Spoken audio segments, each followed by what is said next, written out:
नमस्कार. मराठी वाचन लेखच्या आजच्या भागात मी ज्योती राठोड सादर करत आहे एक नवीन कथा. वेळ ओळखा. तो मुलगा त्याच्या बाबांबरोबर जवळच्या टेकडीवर रोज सकाळी फिरायला जायचा. एके दिवशी मुलगा म्हणाला, बाबा, इथून त्या देवळापर्यंत पळायची शर्यत लावूया, बघू कोण जिंकतं. मुलानं 1, 2, 3 म्हटलं आणि दोघं धावू लागले. काही अंतर पार केल्यावर मुलानं वळून पाहिलं तर बाबा खाली बसून बूट काढताना दिसले. तो म्हणाला, पळा ना बाबा. हे काय?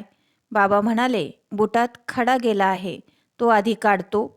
जरा पुढं गेल्यावर बाबांच्या लक्षात आलं की मुलाच्या चेहऱ्यावर कसनुसे भाव आहेत, पण तो पळतो आहे.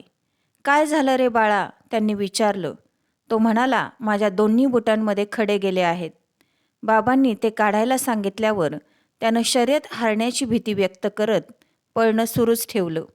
मात्र काही क्षणातच तो लंगडू लागला. त्याचा वेग मंदावला. मध्येच तो खाली बसला. बाबांनी त्याच्या पायातले बूट काढले तर पावलांना जखमा झालेल्या दिसल्या.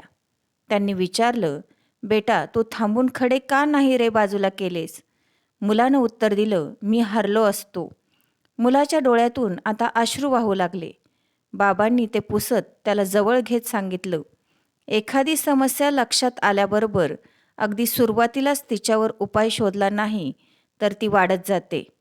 आपण सतत कुठल्या ना कुठल्या गोष्टीमागं धावत असतो. वेळ नाही असं म्हणत समस्यांकडे दुर्लक्ष करतो. त्या अडचणीनंतर आपण ज्या कशासाठी धावत असतो तेच आपल्याला मिळू देत नाहीत. तूच बघ ना, मध्येच थांबून बुटांमधील खडे काढायला तुला जेमतेम एखाद दुसरा मिनिट लागला असता. तू तिकडं दुर्लक्ष केलंस. आता या जखमा बऱ्या व्हायला 5-6 दिवस तरी लागतील. केवढा त्रास होईल रे तुला. योग्य वेळेत निर्णय घेणे ही एक कला आहे, जी अनुभवाने आणि सरावाने विकसित करता येते, जेणेकरून यश मिळेल आणि पश्चाताप टाळता येईल.